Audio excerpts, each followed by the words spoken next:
This NBA season has shown us a lot of things about the future and a lot of things about the present that we really need to focus on. Like how controlling LeBron has been of the Cleveland organization and he's basically held them hostage. Or about the future where you have players breaking out such as Victor Oladipo or Jamal Murray. But I think a lot of us would agree that one of the best things about this year is the rookies. Because when we look in the future, we're going to see that this draft class in 2017, it was one of the best draft classes and one of the most deepest draft classes that we have seen in the past 10 to 20 years. And I think one of the faces of this draft class will be Lonzo Ball. But before we go any further with this video, I would like to give a shout out to the sponsors of this video, SeatGeek. SeatGeek is an app that takes tickets from all over the web and puts them in one place that makes buying tickets clearly easy. And they score the tickets from 1 to 10 to make sure you're getting the best deal. You can also see the view of the seats on the app. Make sure you click the link in the description and enter the code MUSTARD for $20 off on your first order. Trust me, these will be the best tickets you've ever ordered because I used them to go to the Spurs game and they were pretty good seats, not gonna lie.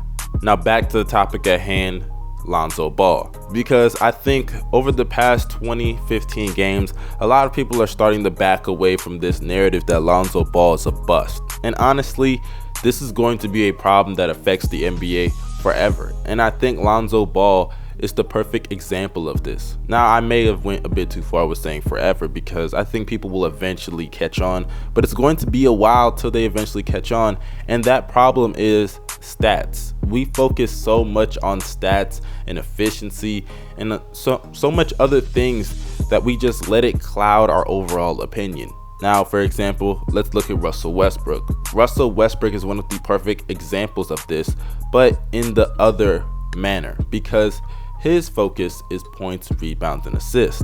A lot of people look at that and they just jump to the conclusion that he's this all-time great player, which he is, but they really excuse the flaws and they just fail to watch how he gets the triple doubles and does it really lead to wins the way that it should. Because right now, the Thunder are not even a top 5 seed in the Western Conference. And you think with him having another all-star in Paul George and having Carmelo Anthony, Steven Adams, who's having one of the best offensive rebounds seasons in NBA history, with all that talent around him, that he'd be at least a top 4 seed in the West.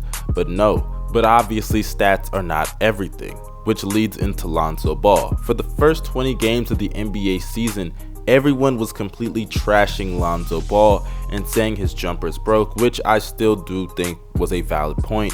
Saying things like he's not aggressive, saying that he doesn't want to be the guy of the Lakers, he doesn't have the personality, he doesn't have that drive. If you want to be in LA, you gotta be a scorer, all this and that. They're saying things like he's a bust and his father put too much pressure on him. The talking points of Lonzo Ball's, the bust analysis. He's starting to scare me. I'm starting to see bust. I'm getting worried. I'm getting worried. Listen, let me just explain. Wait, Max, I'm sitting up the other night, I'm watching De'Aaron Fox. I'm sitting up there the other night, I'm watching Malik Monk against the Knicks. I've been watching Jason Tatum. I've been watching this kid Markkanen for the Chicago Bulls. I'm watching Dennis Smith. I'm watching Donovan Mitchell. I'm watching all of these guys. Kuzma on the Lakers. And Kuzma on the Lakers, who clearly is the Lakers' best rookie this year thus far. And then I'm looking at Lonzo Ball. Max, is 11 games. He's scored in double digits twice. He's shooting 29% from the field. He's shooting 23% from three-point range. And guess what, Max? I don't know whether he doesn't look like he wants it enough or whether he's scared. The guy had 8 points, 3 of 13 on field goal attempts, 0 free throw attempts. And I'm supposed to be, encouraged with that? Now, remind you, didn't he just have a triple-double? Oh, okay. And in the second half, 6 points, 1 assist. I'm missing something, Skip. What am I missing here? If you think about this, put this in perspective. They played 18 games. In 9 of the games that Lonzo Ball has played, he has not taken a free throw attempt. Shaquille O'Neal is a slightly less than 53% career free throw shooter. Lonzo Ball is shooting 46%. Lonzo. So let me do this for you, Skip. Close your eyes. You don't know who that is. And you go to the game and you open your eyes and there's no name on the back of the jersey. And you watch him play. You see special? I see real special. Yeah, because you know who he is. His height. Stop it, Skip Bayless.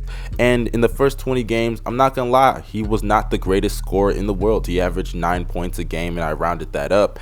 And he shot below 31% from the field, and his 3-point percentage was horrific as it was below 25% from 3. And he was attempting about 5 threes a game and only making barely 1.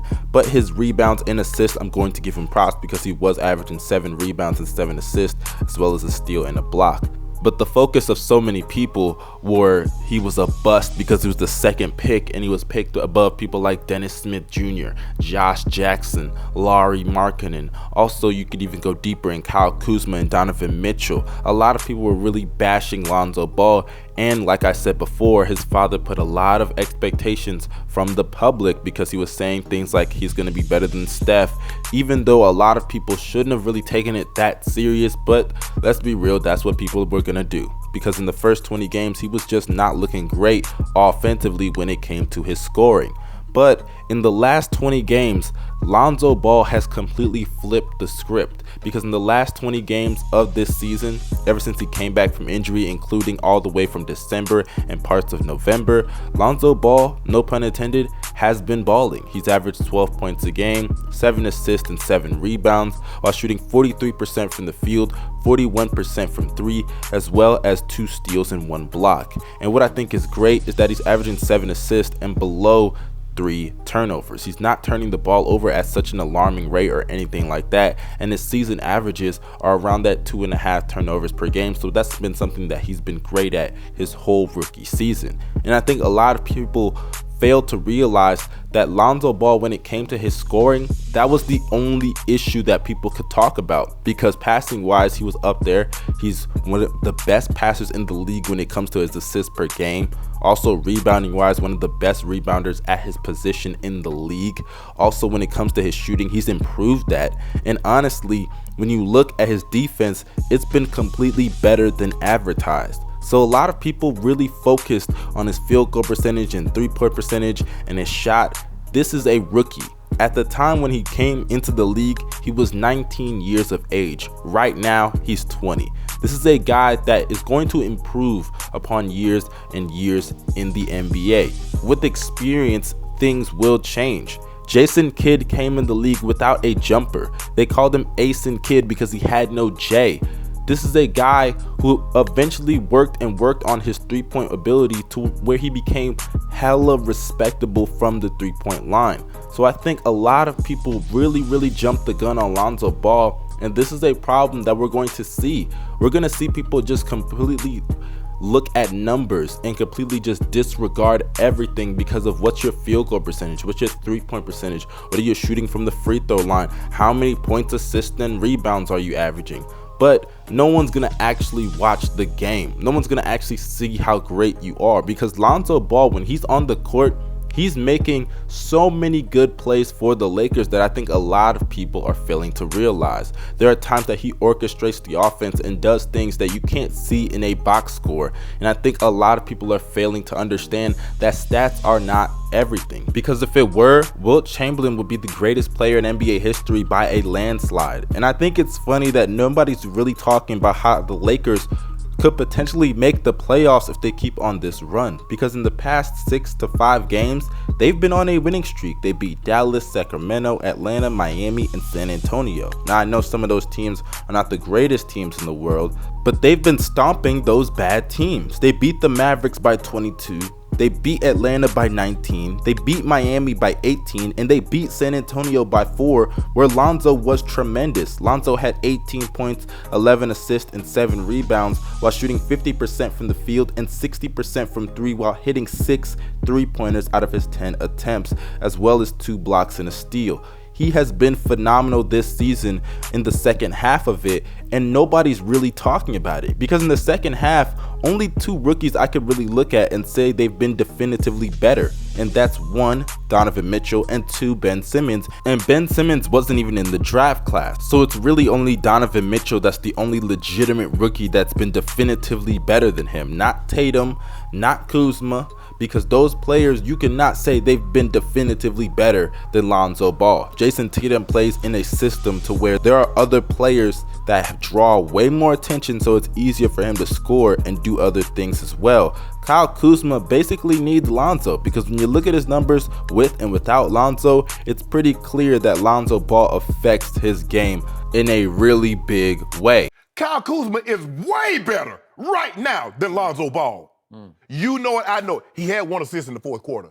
And honestly, when you look at all the rookies in the league, so many of them are not shooting at a great percentage. Nobody is shooting efficiently from the field, and the most efficient rookie is Ben Simmons, who's not even a legitimate rookie. Let's just call it what it is. Donovan Mitchell and Jason Tatum, and that's basically it. I mean, Kuzma's not really that efficient without Lonzo, so that explains his efficiency. Also, when you look at players like De'Aaron Fox, Dennis Smith Jr., Josh Jackson, those players are not shooting that efficient. Malik Monk, Zach Collins, the list can go on and on and on. Those players are shooting around the low 40s to 30s in their field goal percentage, and their 3-point percentage isn't that much better. So for people to really dog Lonzo on his field goal percentage, you gotta dog all these other rookies, because really there's only one explanation I can think of to why people are gonna dog Lonzo and not dog the others, and that's really his father. And I'm not gonna delve into that because that's on another broader scale,